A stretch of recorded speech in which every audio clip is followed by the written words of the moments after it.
Yeah, it's crazy that what's going on nowadays. Now we got these neo Nazis pulling up the places, making a fool of themselves, and just crazy how it goes down. Let's just play. I got a few videos I'm gonna play.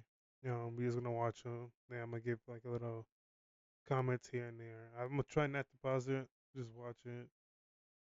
So let's just get into it. Anger and frustration No justice! now turning into a push for more answers and transparency.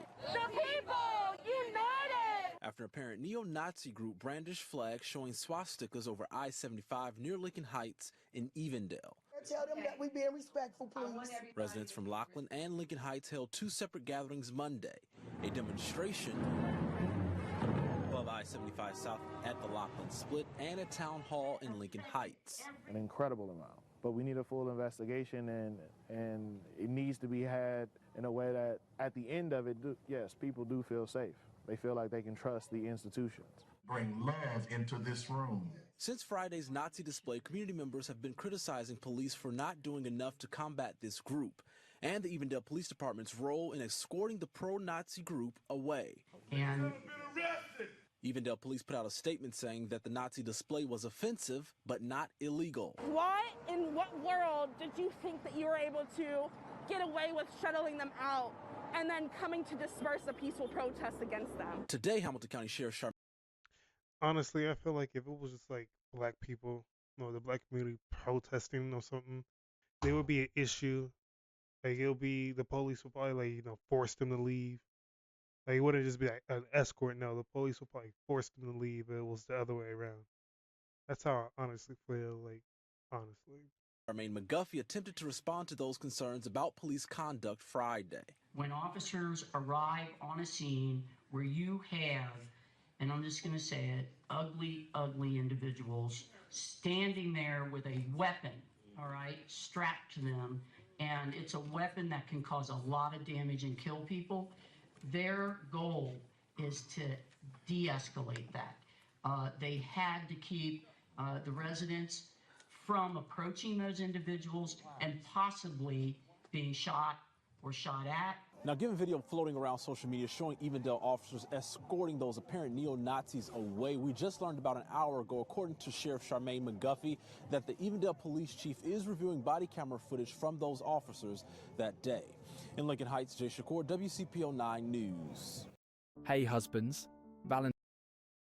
Okay, then let's go to the other video I had set.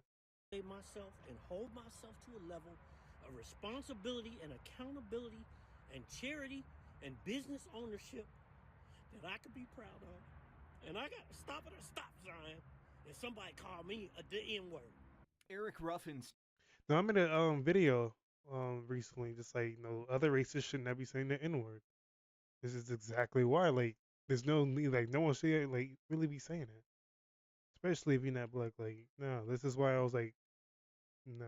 Even if you be like, oh, the N-word doesn't hold any power. I mean, it's meaning behind it. It was made to belittle people. Like, I just made a video on that. Like, when not even too long ago, but still, it's like things just cracking down. Seems like. Stared down a group of people holding Nazi flags and guns just a few hundred feet from his business.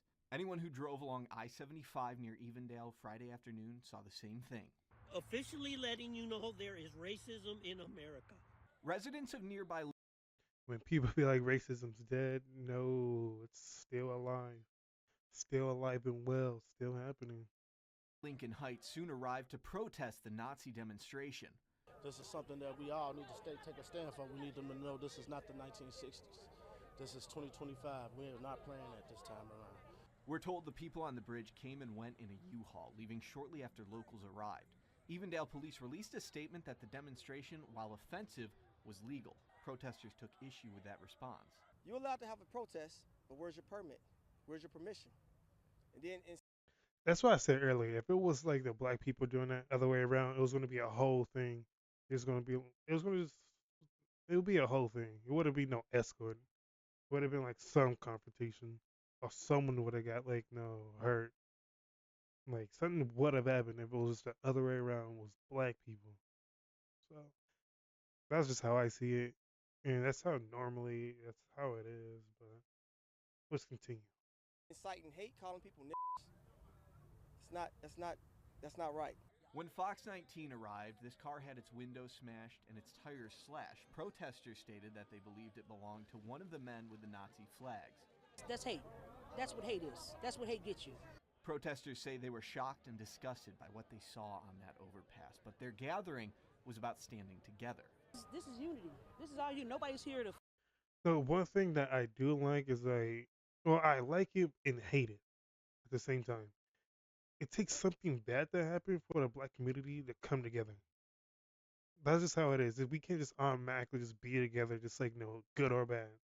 And it normally takes something bad or outrageous to happen for the black community to come together. It's like I do like that we can come together, but at the cost something bad has to happen or someone's life have to be taken. No, because other races and other communities, it's not like that, bro. Like for the most part, it really isn't. Fight. Nobody's here to cause any trouble. Nobody's here to do any of that. But what we're not going to do is have hatred. This love, like this united, like we united. Like I hope that this can change, but you have to realize that this is a big issue. Protesters say they saw hate and they stood their ground. They say they want to know if the masked people on that bridge will simply retreat without repercussions. What's going to happen next? That's the question. What happens next? Hamilton County Sheriff Charmaine McGuffey did put out a statement in the last hour. I'm going to go ahead and play the next video. The video here shows the neo-Nazi group on the sidewalk of the overpass last Friday afternoon with those swastika flags. A group of people from Lincoln Heights eventually confronted these white supremacists who then left in a U-Haul truck. A number of people have criticized, though, how those deputies, the police, handled the situation. Tonight, the Evendale Village Council is meeting, and on the agenda is a resolution condemning any hate groups. We're going to be at that meeting for you. We'll walk you through all of the body camera video. New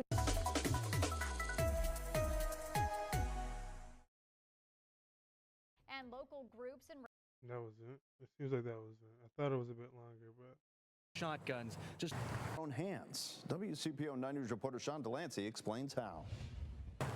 Lincoln Heights locals standing on the corner, some armed with rifles and shotguns, just a few hundred feet from where neo-Nazis rallied on an I-75 overpass on Friday. The locals keeping watch just hours after a heated meeting.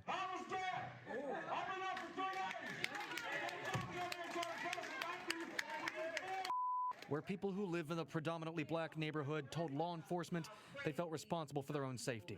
16-year-old Lester Parker addressed Sheriff Charmaine McGuffey directly. Step up! Step up! Stop saying I'm coming for answers. I got answers. Parker says he saw the neo-Nazis on the bridge riding his bus home from school. We need more leaders in my generation, and I'm willing to be that leader, but I'm also asking for support from many sides, no matter if you're an elected official. Officials like State Representative Cecil Thomas. Are you saying these officers should have done more? I think so. Thomas is meeting with the state public safety director to review every action taken by police that day, and then potentially proposing law changes to restrict demonstrations or protests that could incite violence. What we're going to do is look at all of that. And it's crazy. It's crazy. Man, it's just like, it's kind of like, you don't even know what to say, but you just feel disgusted, and you just be like, the black community is like really on their own, and it's even worse, is like we're at each other's throats at it as well. Until like something bad happens, then yeah, we can come together, but it shouldn't be like, no, we shouldn't be at each other's throats until someone else comes in. Like, nah, we should be like already united. But we'll get there. I feel like we'll get there. We're getting there. If there's some tweaks that need to be made, if there's a change in the language, to make sure that we do not allow this situation in the realm of just a matter of a blink of an eye, you got a bloodbath. Civil rights attorney Mark Mezebov warns, however, that restrictions on speech, even speech that's highly offensive, must pass a high constitutional bar. Speech can be disturbing, can be challenging, can be provocative, and difficult sometimes for the listener to absorb. But that doesn't mean it's not protected. Representative Thomas says he plans to meet with the public safety director at a meeting on Tuesday. In Lincoln Heights, I'm Sean Delancey, WCPO 9 News. Okay. Well, that's it overall. I did want to just kind of talk about it, just a small talk. But that's why I'm saying the black community, they're getting there. We do need to stop getting at each other's throats, helping each other out, stop having attitudes with one another, and we do need to wake up, stand up for something. Because if you don't stand for something, you fall for anything, really. So I would just say, watch out. Try to do what's right. My people, wake up. But again, it's a shame that something bad has to happen or something outrageous has to happen for us to come together. Hopefully it changes, but it will change. We'll get there. We'll get there. We'll get there.